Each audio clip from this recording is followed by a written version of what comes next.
Yes, I've been out walking today. Very good. We haven't done anything like that this morning. What you do, Nelson? Eat nuts. This is my protein. How's the fire situation, Eric? Huh? The fire, smoke. Oh, terrible up Napa again. It's not too bad for you, though. Oh no. Well, it's going to. All of last week was good. It was very good.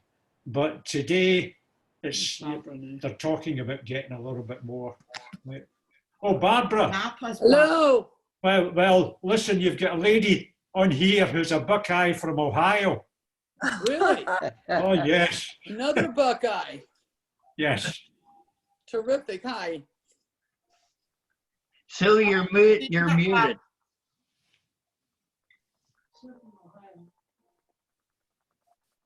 Sue from Ohio, you have to unmute. There Yeah, I do. That's the first time anyone asked me to unmute. But Barbara, it's cold and rainy here today Oh, I'm sorry. in Ohio. Where No, are we you in, needed the rain. Yeah, we needed the rain. where are you in Ohio? We would be like 50 miles north of Dayton. Okay. Did you ever hear of Crown Corporation? They make lift trucks. No. Okay, well, I'm in New Bremen, Ohio. Oh, okay. All right.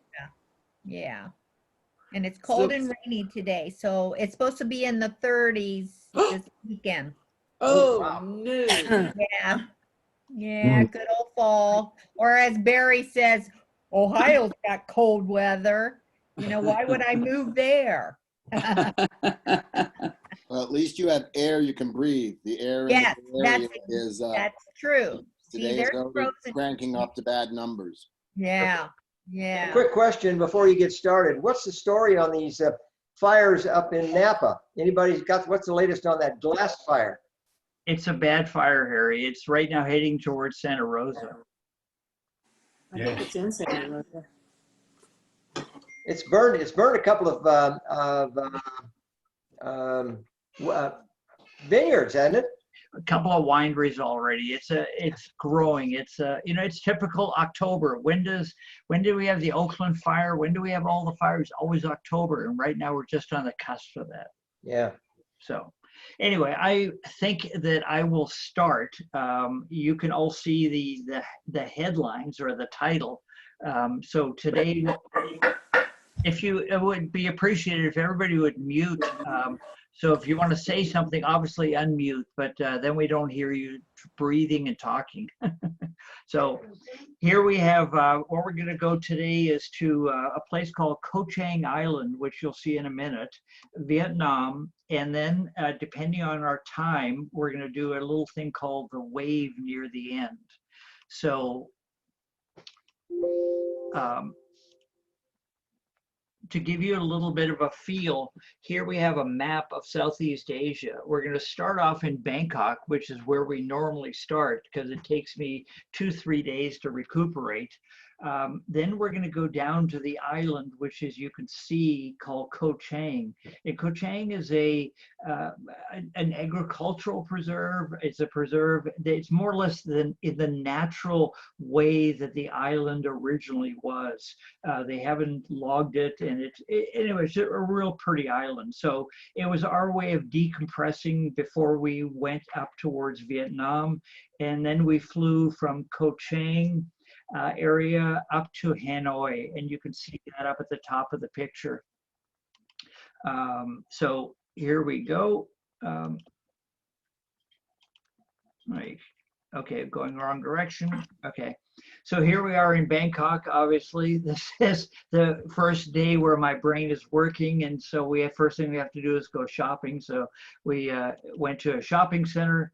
And we think we have big shopping centers here, but compared to the rest of the world, this is in Bangkok. You can get a sense of how huge this facility is. So it's just always a fun place to be able to go shopping for bootlegged watches, whatever you want, and stuff is so damn cheap. in Bangkok that day, we happened to get onto this little boat. This was a boat that goes throughout Bangkok. It's like a taxi system. Just an interesting way to travel. Okay, somebody's trying to get me. Okay, hang on. I'm gonna. So again, Bangkok, you can start to see some of the downtown areas, and you can see the traffic. I mean, there are multiple lanes. I mean, I think there are 1, 2, 3, 4, 5, 6, 7 or 8 lanes in each direction on the main highway or the main road cutting through Bangkok. And they're continuing to build these shopping centers. They're just ungodly huge. And it's mostly Chinese money that's building this stuff. So here I am begging for money. Here I am begging for money out of an ATM, and but it's just another interesting way to be able to say, please, like the McDonald's gentleman there going, please give me money. But it is a good way to get money, is the ATM. Actually, this is downtown Bangkok. This is what true Bangkok looks like, with the hodgepodge of wiring, the tight streets, and this. But this is true Bangkok. So we decided real quickly the first day to go down, take a quick boat ride, and you can still see that this sign, nobody could spell first right. So obviously not a person with any linguistic ability understood that it's transposed. So we jumped on the boat, went up the Chao Phrao River, which is the main river that goes through Bangkok. You can see all of the buildings being. It's only a suggestion, a recommendation. Greg, I'm going to mute you. Sorry. So as we go up the river here, you start to see things. Wrong direction. Why I'll get this right yet. Here is one of the original buildings in Bangkok. This was a government building. They're right now just letting it kind of go to hell. But you can see in the background the type of architecture that they're making. This is an office building in the background, and it's not been bombed or anything. It's just that that's the construction look, or the way that they want the building to look.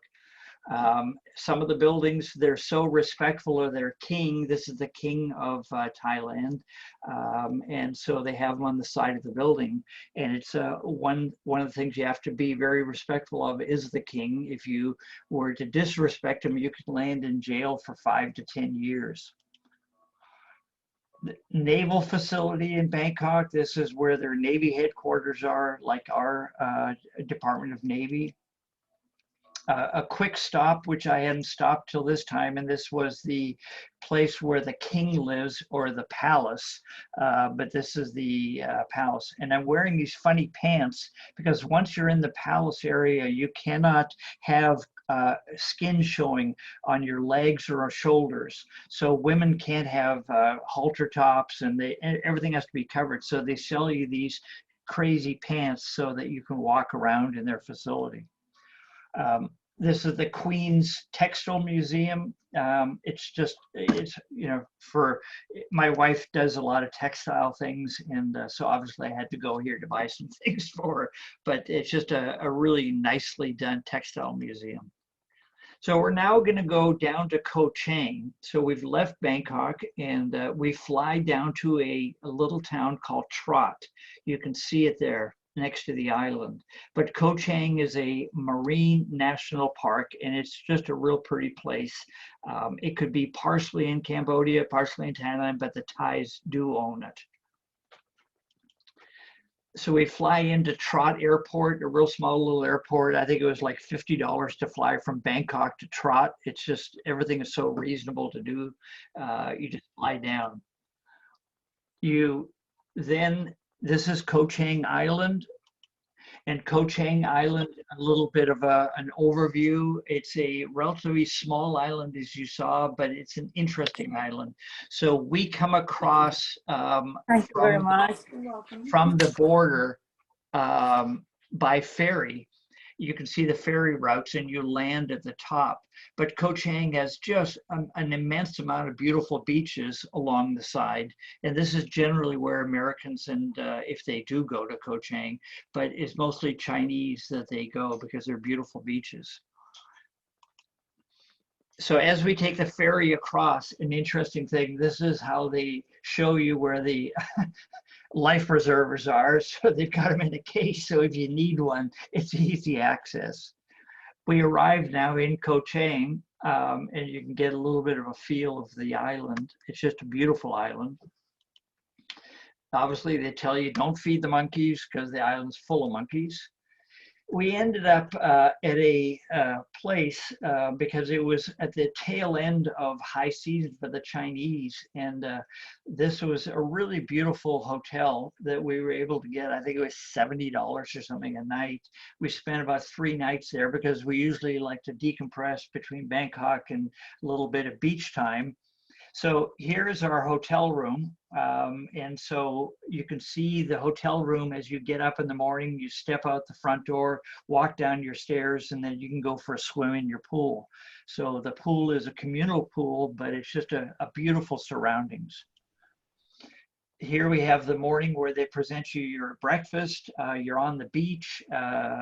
It's hard to say that this isn't a $400 a night place, but you know, $60, $70, $80 a night will get you this. But you have to be able to go to Cochang. The pool area with the Gulf of Siam or Gulf of Thailand in the background.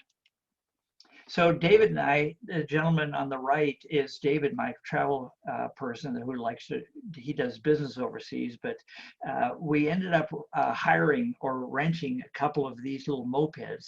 And so mopeds, you can get them for $7 a day. They're, again, dirt cheap. And so fuel, they charge you for the fuel and everything is in liter bottles. So as you want fuel, it's an old Coca-Cola container. They fill it with gasoline and that's what they pour in. So during the day, if you need any gas, you just come up to a little person's house and you say, I'd like another liter of gas, and they pour it in. So they don't have gas stations per se, but this is their gas station. So Cochang Island is one of those beautiful, beautiful islands. This is one of the beautiful spots where we went swimming. Just very, very nice. All fresh water. Obviously, this much fresh water means that it rains a lot, and it does. So we started on the mopeds and went further up the island, and typical, like you saw before in Myanmar, in Thailand, the same thing. If people build their housing on the water, they don't pay for it. They just have to pay for the actual housing. So we came across this village on the north end of, south end of Cochang, and a very interesting village where we probably spent 3/4 of the day. So as we walk down to the village, you can see that this is how the people live. Everything is handmade. They live off the ocean. So these are crab traps. You can see a little bit of the fishing nets that they have around, and those are nets for live fish because their husbands or their relatives, whoever are fishing, you'll see in a second, will come in during the day, and if they're selling live fish, they keep them in these nets. Again, there we have the little village. They all have their nets. Everything is fresh. They keep them stacked here until they go to market or wherever that the fish are going to. So typical me, I was hungry, so I wanted some food. So on this little area, you can see this sign says, if it's swim, we have it. So what you see here are places with all of this seafood, and all of the seafood is alive. So this restaurant we went into, you pick the seafood you want out of the vats, and it's all fresh. And then the lady will make it for you. So here is the lady who I had wanted some prawns, and she made me this beautiful prawn dish. But these are the live prawns that I picked. And I think the whole meal at the end of the day was, I don't know, $7 or something. It was just, I mean, just phenomenal with beer and rice and fresh prawns. And I mean, this phenomenal environment. So we walked out to see how do these people fish, you know, what kind of boats. Well, here what you have is a typical boat in that area.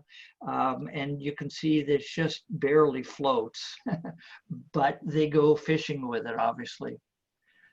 Here we have a shrimp boat, and you can identify the shrimp boat pretty easily because they have the lights.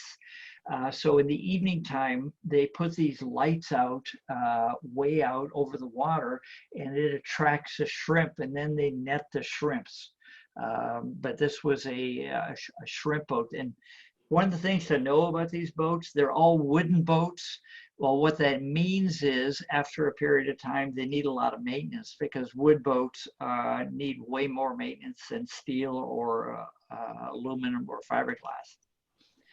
Here's one of the guys on the dock who obviously didn't want to keep the catch live, and the kid is cleaning his fish, and then it's probably going to be salted and go to market.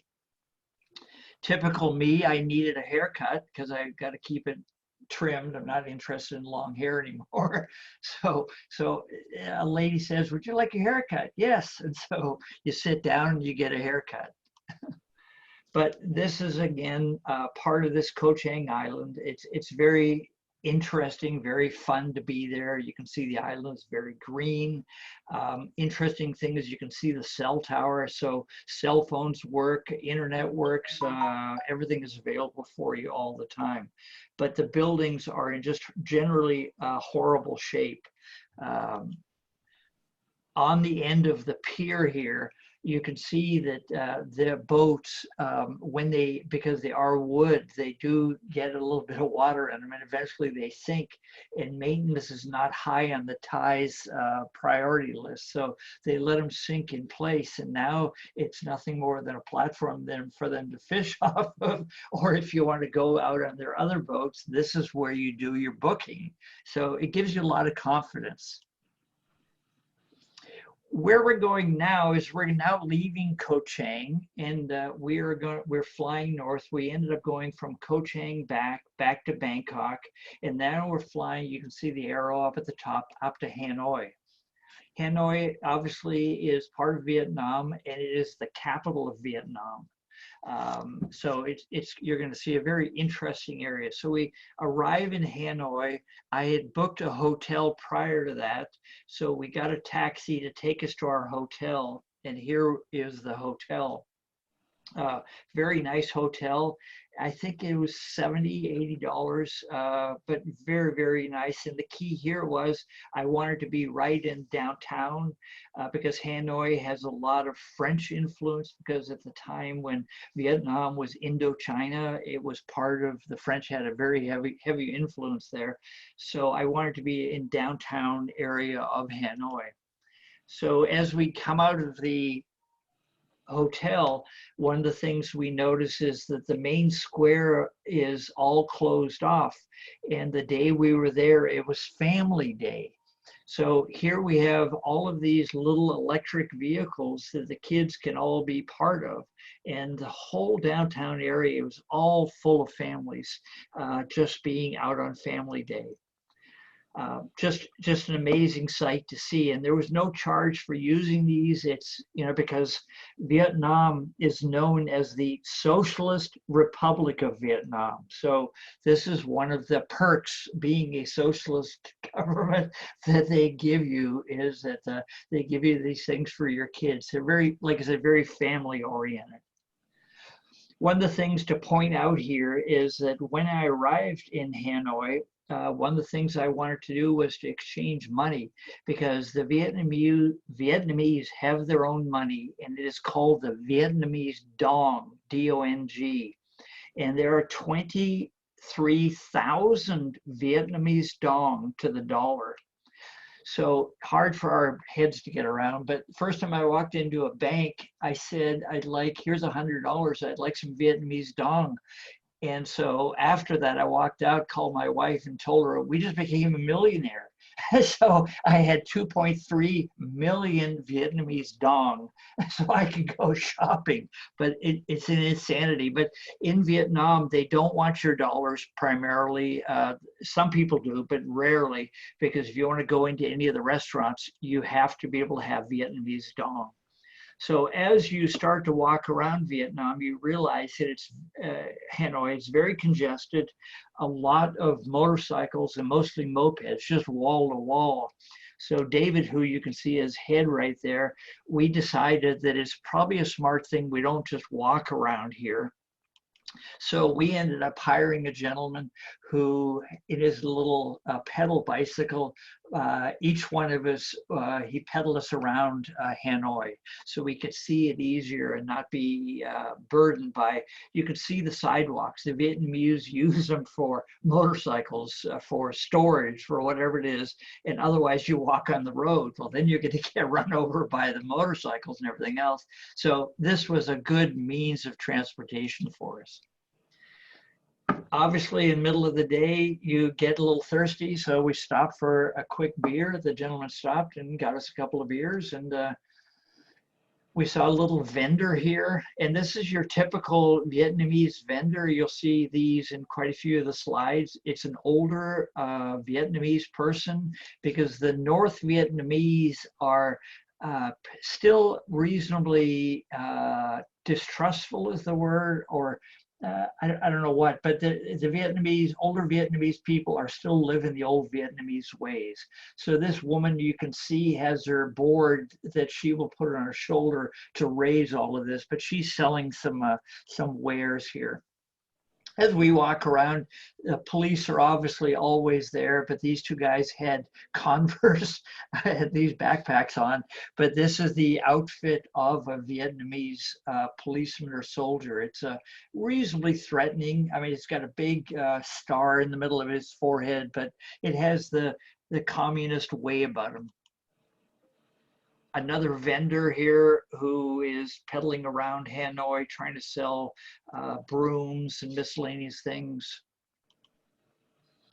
Now here's your, again, typical older Vietnamese person who has almost no money, and she's trying to sell some stuff. But there is your bamboo board that she picks up and moves each day wherever she's going. But she's selling, whatever beans or that she needs. This girl was standing there, and she, in her industrious way, was trying to sell pineapples. She didn't have a stand or anything, but you could go up to her, which we did, and we were able to buy a pineapple to eat. And but she had an amazing knack with that cleaver. She could clean that pineapple in just very short order. A typical downtown cafe area, very tight streets. The Vietnamese basically eat on the streets almost all the time. It's covered either if it's rain or if it's not rain. One of the famous things to eat in Vietnam, and especially in Hanoi, and this has an influence to the Indochina, the time when the French were involved, and it's called bun cha. And bun cha is a dish that has noodles and meat and anyway, it's an interesting dish. I had it once or twice, but not that interesting. So I put this picture in because a few years ago, Mr. Obama was visiting Hanoi, and he had bun cha, and that's what kind of put that dish on the map, bun cha. And the man sitting to the right of him, I was not able to put into the picture, but that is Anthony Bourdain. So before he committed suicide, he and Obama were in Hanoi. The restaurant, the actual kitchen area, this would be a way more typical kitchen area, a very small little area that the man would be making the dishes, and you would be necessarily thinking you're grossed out, but no, it's just great food, because everything, like I said, is eaten primarily on the streets. So, but the kitchen area, I just want to show you. Another typical downtown Hanoi street. You can see the vendor in the foreground. He's a shoe shine guy, and he has a yellow cord. I don't know if you could see it going up to the second story because he needs electricity. So he's bootlegging electricity from obviously from somebody up top, but you can see their wiring and their internet and the whole infrastructure. It's like most of Southeast Asia. It's just a giant rat's nest. But you can see the streets as you're walking around. This one was not as crowded, but you can see the person walking along with her wares that she's trying to sell. Another area of Hanoi, there was a little festival. I had no idea what the orange balloons were, other than I found out later on it was an internet company that was promoting something. And so they gave everybody orange balloons for the kids to carry. This was one of my favorite pictures. I'm walking around in Hanoi, and I just, out of the corner of my eye, saw this picture, and I had to take a picture of it because it had such an amazing, I don't know what it was, but the colors and the texture and all of it is just, to me, it's just off the Richter scale, because you have the mortar that's broken, you have the old wooden door, you have the stairs that probably 500,000 people have walked up and down those stone stairs and have taken and carved out. It was just such a beautiful picture. It's one of my favorite pictures of that trip. So from Hanoi, we ended up going out to a place called Haifang, and you can see the arrow up at the top. Haifang also is the name of the town there, and the Americans bombed it pretty mercilessly because it was a central port during the Vietnam War. And right next to Haifang, where the arrow is, there's an area that we're going to go to right now. And this area is called Halong Bay. Halong Bay is a series of islands. And I took this off the internet because I obviously didn't bring a drone along, but it gives you a little bit of a perspective. But this is as far as you can see Halong Bay. So it is, the town of Haifang is protected by all of these islands.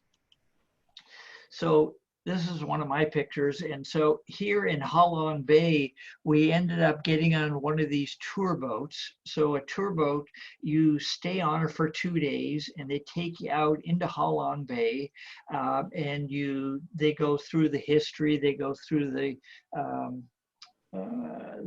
caves that are out there. It's a really fascinating place. So you spend 2 nights on a boat like this, and this was the boat we were on, and it's just interesting. Again, you can see in the background just vaguely that is Haifang that we're leaving, but all of these islands, they're little islands, and they're primarily people fishing. Our stateroom on the boat, so we're not sleeping on the floor. I did have to sleep in the same room with David, but it is, for a boat, this is pretty luxurious. So in Halong Bay, you start to see, as you go into the islands, you start to see what the islands look like and the actual people that are fishing it out there, because the majority of these people are still making a living off the ocean. They're not islands that are inhabited, because Halong Bay, you can see how steep the walls are. And so it's a place, there are a few beaches along here, and you'll see a few of them in a second. But there's your typical boat, again, a wooden boat. That what this guy's doing, I don't know, but he was probably a fisherman. Here we are on the boat, obviously, looking out at Halong Bay, and you can see in the background the fishermen. The rocks, I mean, the stone, the amount of stone, I mean, what I'm trying to say, the topography is just phenomenal. I mean, you could see a million years of the ocean lapping on the bottom side of that stone that is eaten away a little bit, but it's just, it's a phenomenal sight. One of the few islands that had a beach was this one. And so the boat that we were on, they ended up dropping anchor here, and they had kayaks aboard. So we were able to kayak into the beach, and we spent the day or the afternoon on the beach, just swimming, enjoying our day, and you could move around. Again, a boat, a typical Vietnamese boat, flying the proud Vietnamese flag, which is your Socialist Republic of China, excuse me, of Vietnam flag with the yellow star. But this guy here looks like a shrimp fisherman. You can see on the front, he has got a net that he's pulling in, but it's an old wooden boat. We're now going back to Haifang. And so we've left Halong Bay, and I put this picture in just to give you an idea. There are hundreds of these boats, and I asked where are these boats going to? And they told us that what that area has available is coal, C-O-A-L, coal. And because of the proximity to China, this is how they're able to get the coal into China. It's one of the biggest exports for Vietnam in that region, but these are all coal boats. So in Haifang, they put the coal in, then right around the corner there, they drop it off into China. There you can see China, how close it is to Haifang. It's relatively close, but China doesn't have that much coal, but they do have a lot of population that they have to light up. And so anyway, from Haifang, where we're going to now, we're going down a little bit to an area called Nam Dinh, which really doesn't mean anything, doesn't have major significance other than it's a beautiful area. In Nam Dinh, David and I decided that with a bunch of other tourists, as you can see, to rent a bicycle, and we wanted to go into the countryside. I want to see what does the countryside look like by bike, and so we did that. And so here we are as we're starting to drive around in our bicycles, typical lotus garden area. Here we have, your typical, when you get away from the Hanoi area and from Ho Chi Minh City or any of the large, this is basically how people live. Small little houses with a little farm, their ducks, just a very nice life. Poor, but nice. Here again, this is just the countryside showing a little bit of people's water buffalo, their houses. You do have nice houses there. And Nam Dinh is an interesting area. So in Nam Dinh, you could start to see, again, things change a little bit. It's more, what am I trying to say, family oriented, religious oriented. You see all of these Buddhist temples, and they're not heavily Buddhist, but you do see these temples around. We ended up jumping on a small boat that these people had for rent, and they took us up this river. And this woman was on another boat right next to us. And so this is your typical older person who is in very good shape, who is trying to make a living, and she takes a few people up the river. And so you can see it's a metal boat, and she is rowing. And this woman here is rowing with her hands. But if you look at where she connects that oar that is made out of bamboo to that post, it is nothing more than a piece of string. Well, that's interesting. But now our boat that the people were taking us up the river, our person was rowing with her feet. And again, if you look at how she's rowing, she's using her feet in the same connection point, which is that cloth around the oar that she's rowing with. I mean, it's phenomenal, the dexterity and the strength. But the Vietnamese are very, very ingenious. I mean, here we have, this was our boat, the connection point, you can see, and the woman was rowing with her feet most of the day, taking us up this river. As you go up the river, as a million years have passed, the river goes underneath these large mountains or these large outcroppings. And so now we're going to go underneath this, and you can see a boat coming the other direction. But basically, as you go up the river, you see the same beautiful surroundings, but you can see the villagers are netting things along here, whether it's a fish they're trying to catch or crabs, I really don't know. Another little place that they encourage people to stop if you're on one of these little tour boats, to stop and buy something. But this is, again, a Vietnamese family trying to make a little bit of money on the side of this river. From Nam Dinh, we went back to Hanoi.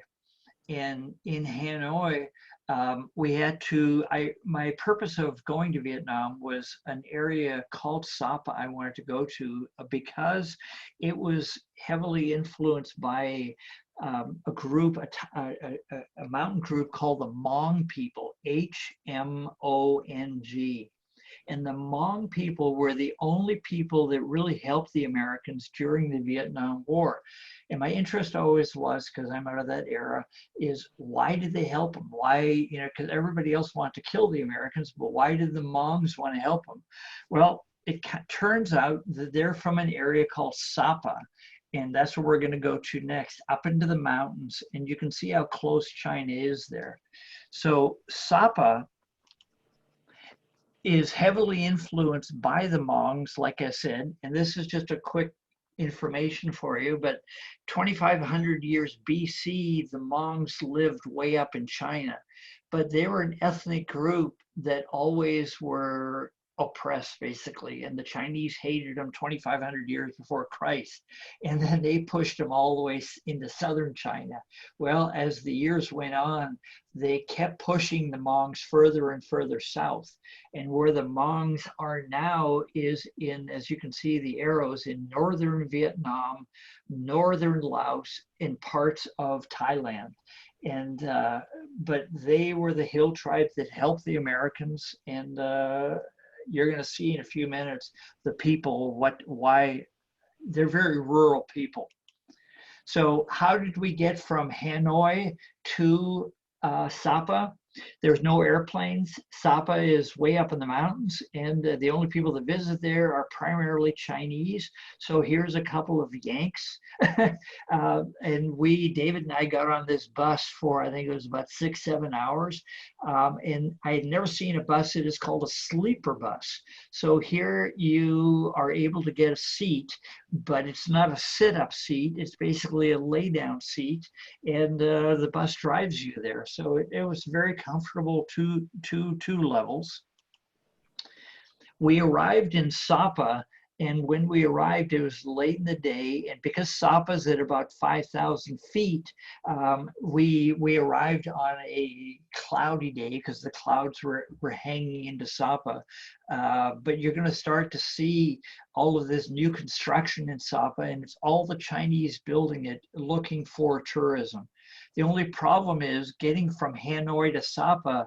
There's two ways to do it, either a bus like we're on, or a train, and the train will take you one day, and everybody said don't take the train because it's noisy and bumpy and horrible. So they still have to figure out how to get all these tourists up there.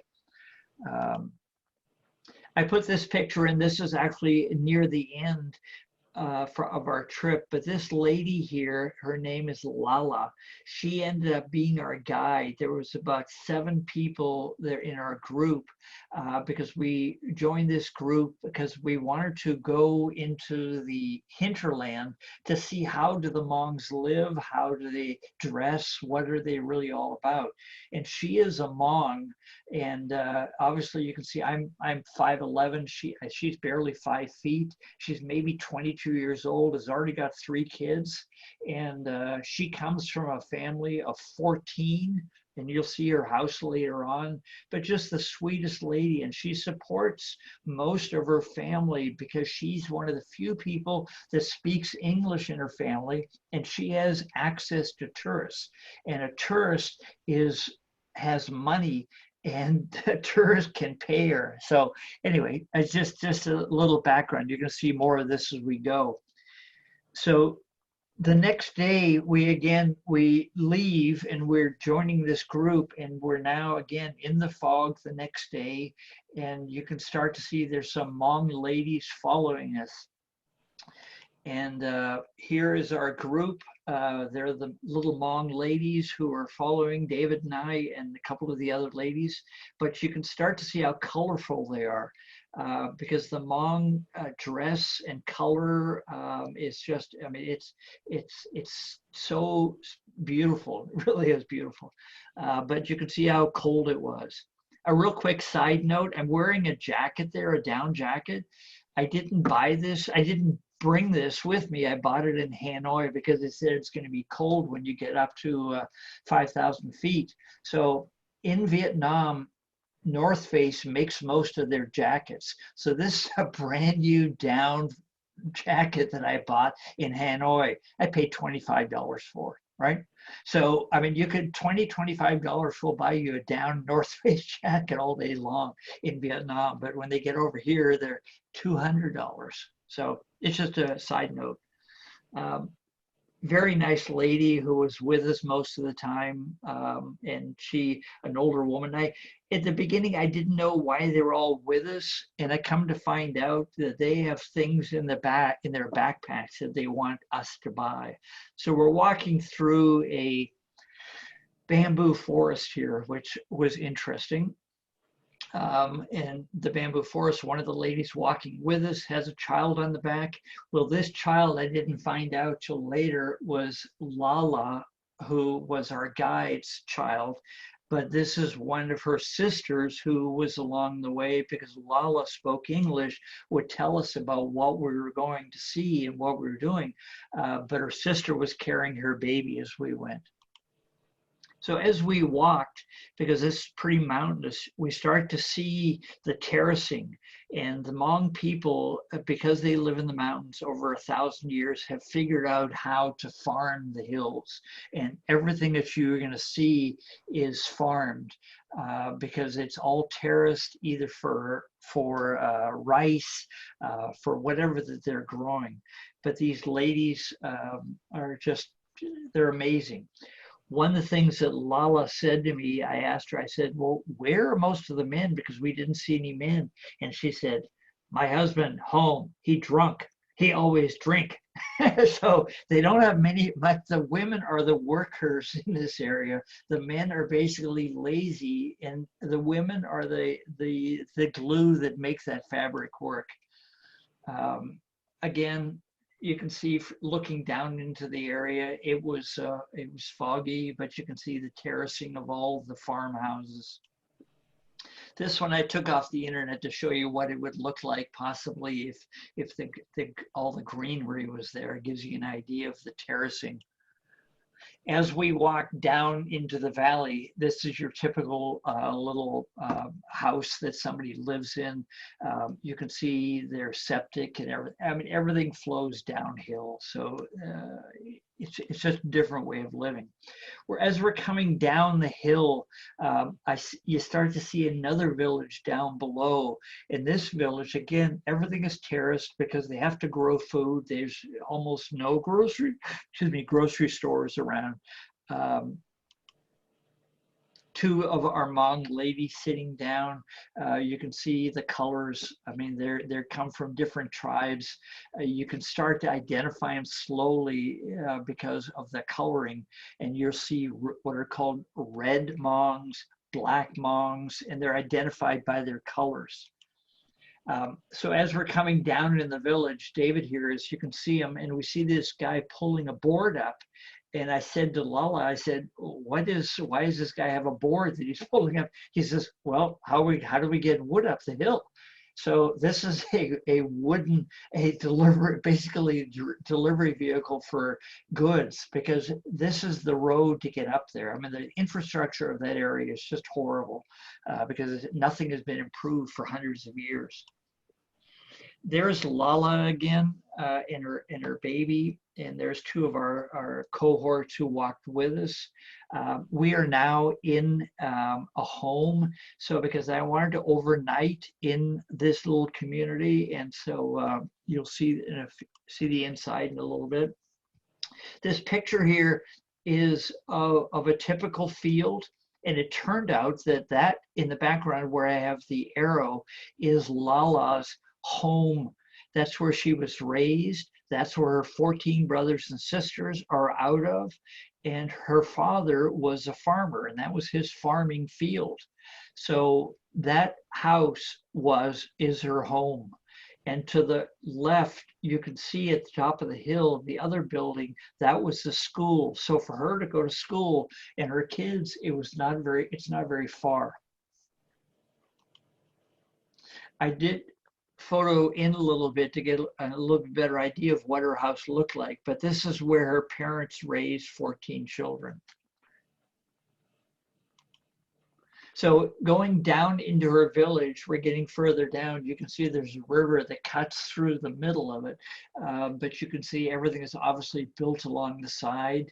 On the left-hand side of the picture, you can see that there is electricity. So they have electricity, they have internet, you know, they can see how the rest of the world is, and they're all trying to make money, because the only way that they're going to make money here in a socialist state is to deal with the tourists, because they're the only people that have the money.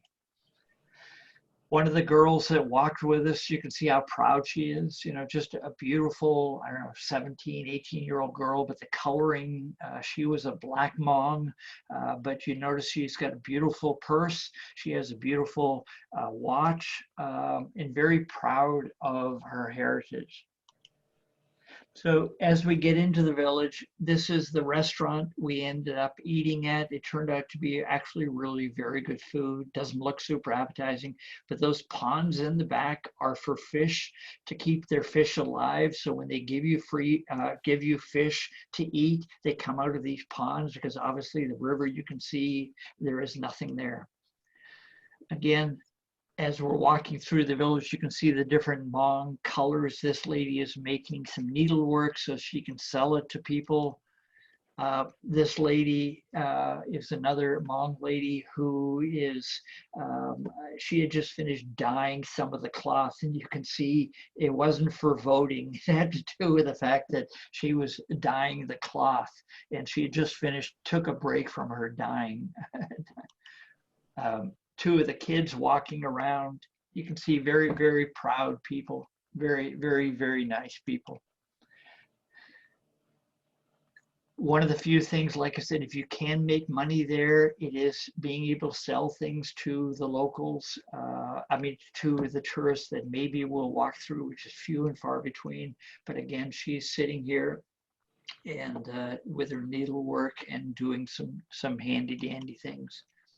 Here again is one of the restaurants we ate in her village later on in the day. And there's Lala and David.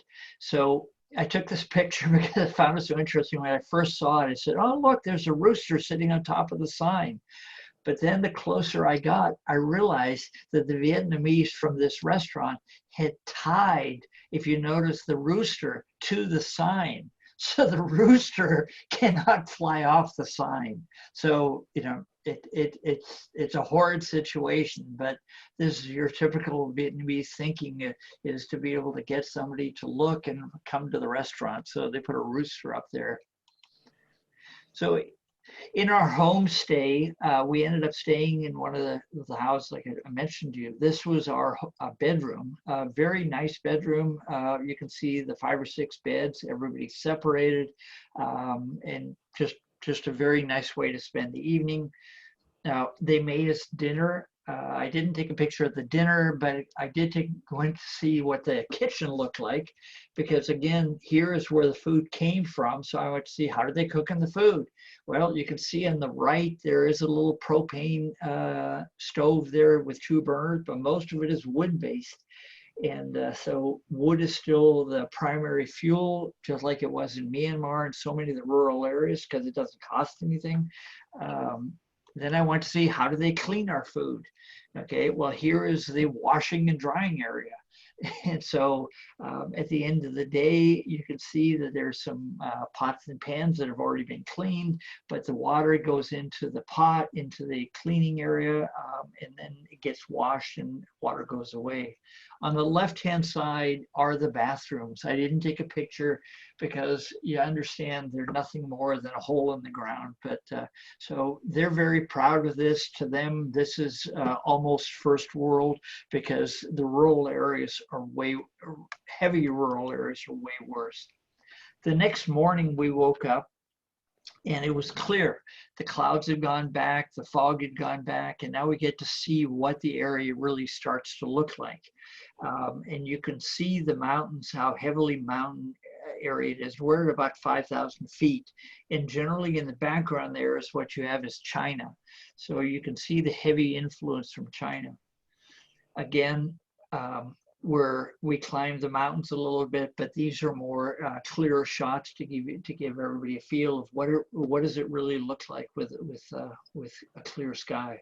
And you can see in the foreground there's a farmer. He's got some small huts. Whether he's renting them or for his kids, I have no idea. But you can start to see there are some nice, really nice houses on top of the hill. Not nice in our standards, but nice in their standards. And but these are relatively rich farmers who own a large piece of land. So now we are back in Sapa, which is the main town. And this is a lake in Sapa called Sapa Lake. Just a real pretty place. And this would be a place where you would jump on one of those little swan boats and pedal around the lake. A lot of building going on there. One of the building things that you can see here is that most of the guys that are working there are working with their hands. And if you look at their feet, they have flip-flops. And so the construction is something that is hard for us to get our brains around, because there's no shoring up. They're hoping here that all the walls that they built are going to actually stay up, because they literally just built into this hillside and made a square scratch because they want to build another building inside. Anyway, it's just interesting. This is downtown Sapa, and the day we were there, there happened to be a little market there, and they were selling some wares. This is one of the elder, what are called the Black Hmongs. They come out of the Way Hills, but you can see the genuine look of that person. I mean, that's her life, right? And what she's here to do is to sell some of her needlework, which is on her left side there. Here you have what are called Red Hmongs. These ladies are just the sweetest ladies, and I mean, I give them a lot of credit. The lady on the left, my first reaction was, is this Whoopi Goldberg? But no, obviously not. But she had that look. But there again, we're selling the only thing that they know how to do, and that is needlework. But again, you don't see the men doing it. It's all the women doing all the needlework, the working, the childbearing, the tilling the fields, and they all say the same thing: the men are lazy. So anyway, after Sapa, we left Sapa and then went back to Hanoi. And from Hanoi, we flew down to what is called Da Nang. Da Nang is the beach community. It is the Kabasan Lukas of China, because China has a few beach communities, but most of the Chinese, when they go on vacation, go to Da Nang. Da Nang was, again, one of those areas that the Americans bombed really heavily, except that they have beautiful beaches. So when we drove through Da Nang, one of the things I didn't take pictures of were these hotels. But if you've been to Kabasan Lukas, you get what the Americans do. One hotel after another along the beach, full of Chinese, and it's the favorite vacation spot for Chinese to go to Da Nang, because you can see how close China is to the area. So my interest was not Da Nang, but south of Da Nang, there is a little town called Hoi An. And it is just south. And Hoi An was originally a small fishing area, because it had river access to the ocean. So when you were coming in off of the ocean, you could come into this little town and you could sell your fish to the market areas. But what the communists have done to Hoi An is turned it into a Disneyland. So all of these old structures, they made them look very pretty. They're not owned by the Vietnamese, they're owned by the Vietnamese government. But everything that you're going to see now is all done for cruise ships and done for anybody coming in from Da Nang to show them what Hoi An looks like. So this lady I saw on her little boat coming in as we were coming in, but you can see the buildings. And originally what they were, as I said, was the fishermen would come in, would sell their, whatever they had to sell to the person on shore, because it was a very much of a heavy port area, but it's now just heavily tourist.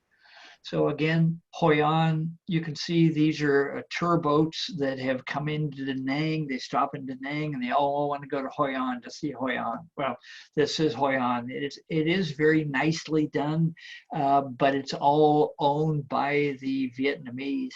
I took this picture because I found the building in the background, which was a 500-year-old bridge. One of the few influences left, there's few others you can see, of Japanese influence, because the Japanese were pretty heavily influenced in the early 14, 15, 1600s in Vietnam. And this is the oldest bridge in Vietnam in the background.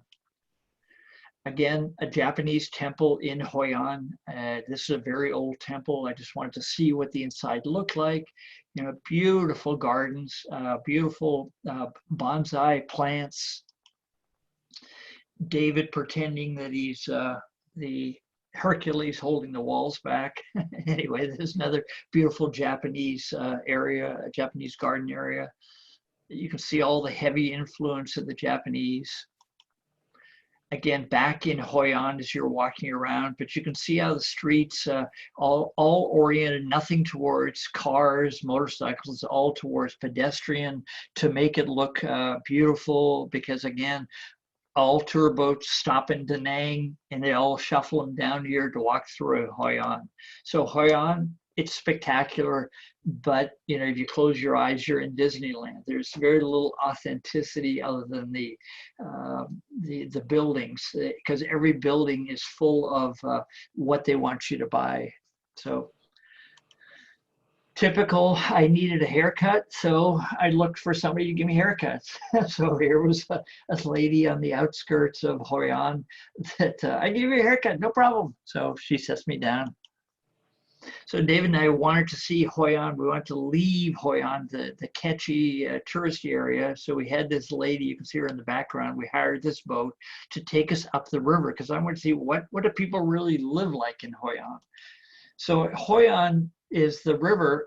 People make a living off the river, and this is one of the boats. And what this guy is doing here is he, with his hand, has a net underwater right now that he is scooping along the bottom to get small clams. So here you can see the small clams that are left at the bottom of this river. And so he gets the clams, and this is what he's a clam fisherman. This is how he makes a living, because he has no access to the tourists, right? He's still got to make a living. Typical Vietnamese boat, fishing boat. He's anchored here in Hoi An, but you can see it's just a beat up old wooden boat. Beautiful Vietnamese, the Socialist Republic of Vietnam's flag flying, but you can see his little net rollers on the top. Here we have a fisherman as we go up the river who is trying to catch the few fish that are probably still in that river. But these two guys, you know, they will do this all day because they do have to eat. This was an interesting thing. We saw quite a few of these as we're going up the river, and it turns out that they're sand haulers. And at first I thought the boat was sinking, but you can see they fill up the boat so much with sand that it's right to the gunnels, right to the water line. And so as they go downriver, they obviously got to carry most of it, but this boat wasn't sinking. It was just going downstream. And again, here, like in Myanmar and so many other places, wood is just primary. And so these guys are harvesting or cutting down wood because they've got to be able to make fires to be able to cook. And because propane costs money they don't have. And so it's cheaper to cut down trees. So that's why you see so much deforestation going on. Here, we're just near the end of leaving Hoi An. And this was one of the prettier pictures that I saw. I just took this picture as kind of a final picture. Here we are now at the end. If you're obviously till next time, I put a few pictures together, and if you want to drop off now, I put about 15 pictures together because I didn't know how long this would take. But the next series of pictures, if you want to stay with us, we're now back in the United States. And this was a real quick hiking trip I did a few years ago, and I've shown this to Eric, but I wanted to show it to people because very few people get to see this. This is an area of Arizona called near Page, Arizona, and you're only allowed 20 people a day to come in here, 10 by lottery and 10 by if you happen to be there. So, and the area is called the Wave. And so what you're going to see is, you can see there's a map where Page, Arizona is, where Lake Powell is. I put a star in the middle of where you're going to start to see where we are.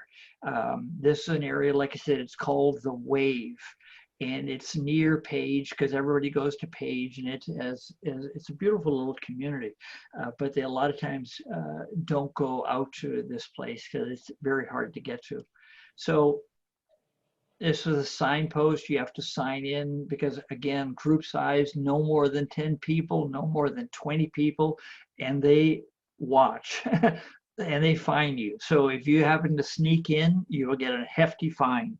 So they keep it is an area that you have to hike in from. So it's a 3-mile hike through the desert in that is sometimes a little hard to find where you're going. You have to kind of follow the footsteps. But this is my friend Jamie, who I went with at the time, and we hiked in the 3 miles. And as we're hiking in, you can start to see the rocks changing in look. And where we're heading to is way out in the background. You can see that those mountain peaks. So you have to hike across this sandstone, and you start to see what the Wave is all about. The Wave is petrified sand.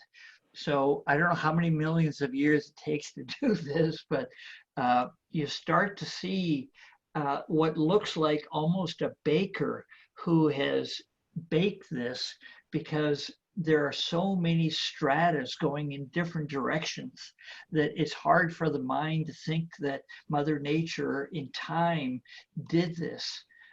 Because it's one of the more fascinating places that I've been to see what Mother Nature can do, because it just looks like a baker squirted this stuff out, but this is all stone. The coloring you'll start to see is it's second to none, because it's again what caused the colors. And then if you notice, the colors stopped on a line, and then it went in a different direction, and then it stopped, went a different direction. I mean, it's hard to imagine. For my brain, it's hard to imagine. Here again, you can see this. This is petrified sand, and you can see the coloring and what Mother Nature has done. I mean, how to do this in these straight lines is just. Oh, sorry, wrong direction. Here we are starting to get into the inside of the Wave, and you can see at the top, that straight line is as if somebody put an arrow on the top, and the bottom is this this petrified sand. If you run your hand across it, you can see at Jamie's feet, you can see the sand. That is, as time, the wind blows on it, and it does create sand. It's one of those second wonders of the world.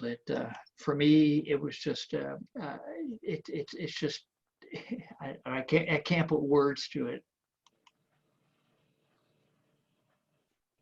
I mean, to be able to form this in multi-millions of years and be able to have sand petrified and move in this different directions, as if there was some kind of baker involved.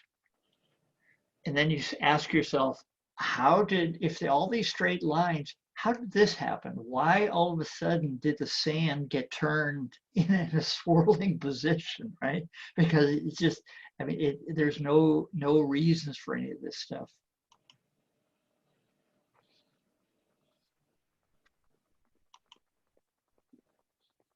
I mean, it's a huge area. I don't know, maybe 1.5 miles, 2 miles in diameter.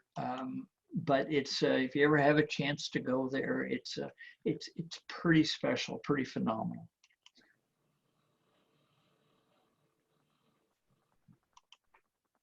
Again, the same kind of swirling. This looks like Darth Vader just arrived, right? Well, again, why is it straight and then it's swirled and then we put a cap on top of it? I mean, it's you know, Mother Nature is just, you know, you can't say anything for it. And on top of that, there's still a few plants eking out a living. If you look at the bottom left, you can see a few plants trying to survive. Little distance shot from as we were leaving the wave. Again, this there's this Darth Vader-ish kind of a top. I mean, it gives you a feeling of you know, again, I've said it 4 or 5 times. How does this happen, right? In these different positions. So I decided I needed to lay down, and this was again a very interesting area.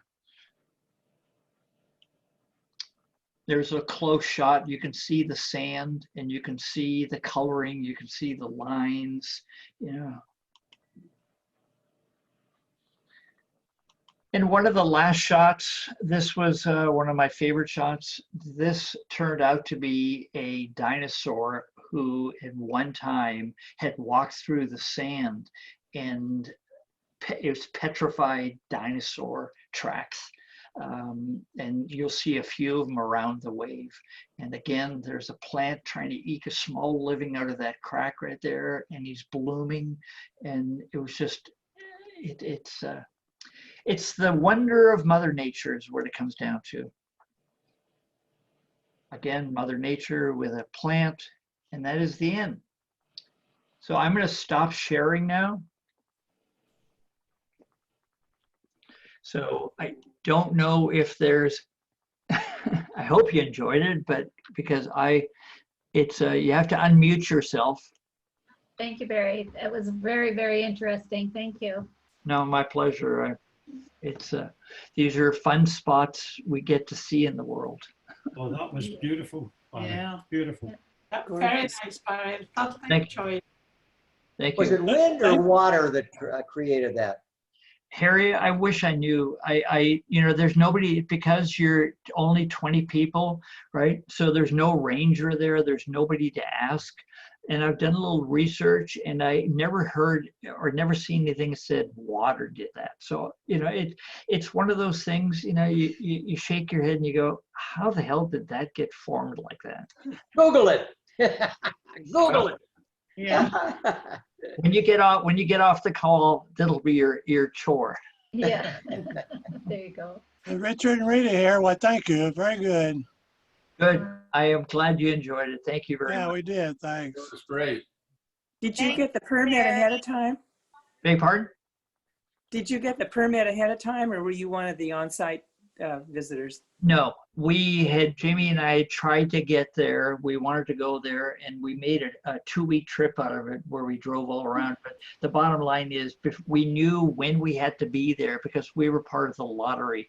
You can ask to go, and you have to, it's like, you know, 7 o'clock in the morning, you got to sign in and you know, see if you can be one of the 3,000 people that are signing in, and you got to be one of the 10 that gets it. So it was a lot of luck, to be honest with you. Mm-hmm. So How many times did you go for the lottery and finally got it? Well, Jamie tried, I tried it multiple times, and Harry, I don't know, 20, 30, you know, I mean, it's you just have to keep trying. People get very upset when they arrive in Page and they realize that they in Page only give 10 permits a day away, right?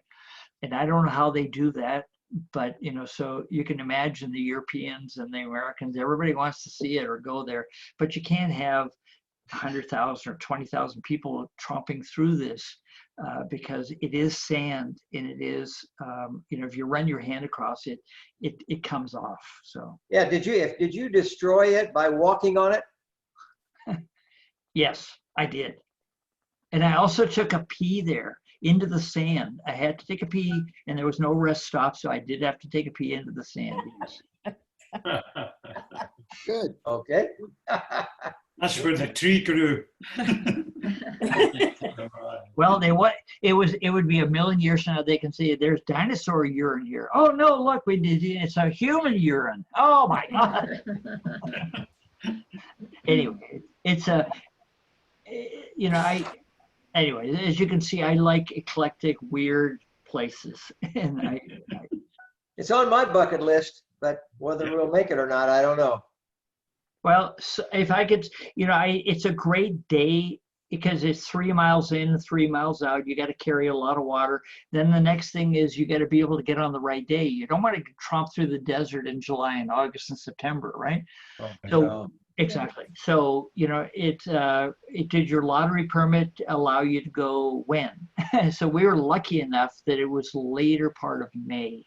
And so it was not mercilessly hot yet. Yeah, very nice. Is it open year round? It's open year round, right? But I don't know, Harry, how they would let a person in the summertime tromp 3 miles into the desert. And because there was a sign that said 5 people have died doing this, right? Yeah. Because first, there's 2 things going on. There's no signs along the way. And second of all, there's no water spots. So you have to bring in the water and you have to be in good enough shape to make the 3 miles through the sand to there and have enough water. So it's not meant for everybody. If I had to suggest, go to Sapa. That's far more interesting. You'll see far more things in the long term than the wave. I threw the wave in because it was just another interesting hotspot. Oh, you're right. Very good, Barry. Yeah, thank you. Give my sister a hug, okay? That's all I can give her, just a hug. Oh, hey. We We all have our limits. Okay. Kidding. Good seeing everybody. Okay, guys. Yeah, bye. Yeah. From Ohio. Bye. Thank you, Barry. Bye. That's Guys, great. see you later. Very- Wendy, nice to Talk see to you you. again. I'm gonna Nice to sign see you. off too. Thanks again, Barry. Anytime. Great. Thank you. Thanks, Wendy. I appreciate it. Notice is Bye-bye. coming. Okay, Thanks, bye. Have a Jean. great day, Jean. everyone. Bye-bye. Sue, take care. Hey, Sue, before you, Yeah, I've been I- telling people about your trip. which the one one? you sailed to New Zealand and Australia, etc. Oh, uh-huh. And we wondered if you would present it to us sometime. Yeah, but not in the immediate future. I haven't put anything together on it yet. Okay, no, but remember the one you showed at Oh, the Capital sailing Library one. or Oh, yeah, sure, the sailing one. yeah, Sure, that's I can the do one. that. Yeah. I can do that. You're a boater, Sue? That's great. Oh, Yeah, we were. We Well- sailed from San Francisco to Australia. That's great. So did you do part of what year was that? We were on the boat for about 5 years. Okay, so you went to Mexico, obviously. Yeah. So what year did you land in like Puerto Vallarta? Let's see, 2002 or 3. 2003 to 2005. Okay. We ended up, my wife and I took our sailboat in 1996. It was the originally second Baja Haha. Oh, And went south and spent a year and a half. And but after a year and a half out, it got to be living on a boat. And basically, as you and I know, it's called repairing boats in exotic places. that's right, exactly. And no orchard supply nearby. Yeah. And then So- every friend who arrives has something for you for your boat. to Right. get going. Our daughter brought boat parts. So anyway, Sue, you came with me on January 2007 to Patagonia, and you had Right. just come back the year. year before, I think, right? Yeah, that's And correct. so the next one I was going to do was Patagonia, and I wondered if would you do your boat one next week, next Monday? Can you do that? Next Monday? No, we're going to be traveling. Okay, then. Okay, then I'll do something. Unless any of the other guys have got something. So when will you be back, Sue? In probably about 2 weeks. Okay. We'll probably be gone about 2 weeks. We're leaving on Saturday. Eric, if for some reason you don't want to or can't, I'm about 90% done with my Istanbul, Turkey through Malta trip. Okay, yeah, you could do that too. Okay, well, I'll let you know later in the week. I'm about 90% done with it, so I just. Okay. Are you not ready? Is that what you're saying? Say again? You're not ready? There's not enough money coming towards you right now to be able to. Oh, I've got tons of stuff. Okay, but I just wanted Sue to be there because she was part of this trip, you know. Mm-hmm. And it's some good old memories. Yeah, really. So when are you going to do your Patagonia? Well, I was going to do it in a 2-part, so do it one next week and the following week, but you're not going to be here. Well, next week, for the first week, we will be someplace where we have Wi-Fi, but I'm not sure because it probably won't work out. Okay. Okay. So maybe I should do something else next week. Or Barry, you and I will talk and decide. Yep. Okay, guys. Great. Okay. Enjoyed it again, Barry. Thank you. Maybe see you tomorrow. Bye-bye. On the hike. Barry. No problem, Bye. guys. Janice, take care. Thanks for being here. Chris. Yeah, it was excellent. Thank you. You're saving us a fortune in traveling. Do what? You're saving us a fortune in traveling. Yeah, well, you can. Okay, there you go. Thank you. It does give us ideas, though. Well, there's, the ideas. We don't have enough time left for all the ideas. I got so many ideas, and I'm running out of time. Yeah, you're very true. Thanks very much again. Nice. Bye. See you next week. Bye. Okay, see you soon. Sue, take care. So, Sue, real quick before you drop off, what kind of a boat did you have? We had a 43-foot Slocum. Oh, okay, Slocum. Right, canoe end. Yep. Yes. What was the name? What was the name of it? Wind Spirit. And where did you keep it in the bay? Well, we didn't have it very long. We got it probably the year before we left, and we sold it in Australia. Okay. So we went from marina to marina for a while until we left, and then we went down to Puerto Vallarta for a couple months, and then we did the jump. That's great. We did the Baja. Well, we started out on the Baja, except that we developed a leak in the water tank. So we went to the party, but that was it. Well, it's funny. I signed up in '96 for the Haha, and it turned out by the time I got to San Diego, I realized that I didn't want to go with all these people, and so because we ended up it took us a month to get from San Diego to Cabo and around the corner to La Paz because we were having such a good time in the Haha. And the Haha was, I don't know, it was just, anyway, we decided not to do it. And so we stayed in San Diego, let them all go. I had no idea that there was that many boats going in one place. Right. That was amazing. But yeah, we ended up doing that on our own. Yeah. That's great. Well, it's good to see somebody else who's done it because it's rare, as you know. Oh, yeah, So true enough. Did you stay in boating at all or get out of boating? No, we were never diehard boaters. Oh, okay. We used it as a method of travel to go through all the places you can't fly into. Got it. Between Mexico and Australia. Not all the places, but you know. Yeah, no, I know. Now, my wife, after our sailboat, I had it for quite a few years, and we ended up buying a Nordic Tug 42 up in Seattle, and then we kept it up in Victoria. So we spent almost 10 years, 10 summers for 5 months between Seattle and Alaska. Wow. And now, about 3 years ago, we sold that boat, and we bought one now in Holland. So our boat currently. We've spent two summers now in Holland, but obviously this summer we're screwed. But yeah. But it's I can't give boating up yet. It's we have too much fun. My wife loves it. I love it. So it just and the body can still handle it, right? Yeah. Do it while you can. That's the whole thing. Okay. And because sailing is as we both know, it's fine. It doesn't work at 70 anymore. It gets tricky.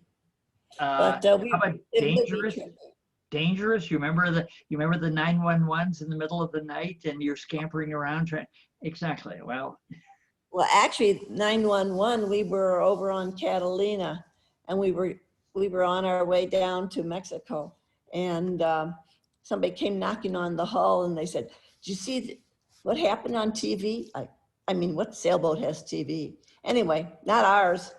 And so we went ashore with the water taxi and saw what was happening. And then we were on our way to San Diego. And so we turned on channel 16 and we sailed out, and we're like halfway there, and they say the port of San Diego is closed. So it was really interesting. What was going on? Well, after 9/11, they closed everything. Oh, 9/11, right. On 9/11, everything closed down.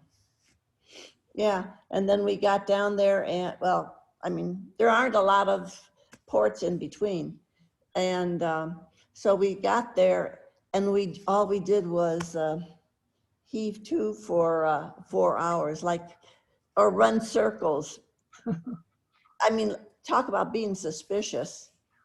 But anyway, so we were the first one in through the port when they opened up at 6 a.m. or something like that.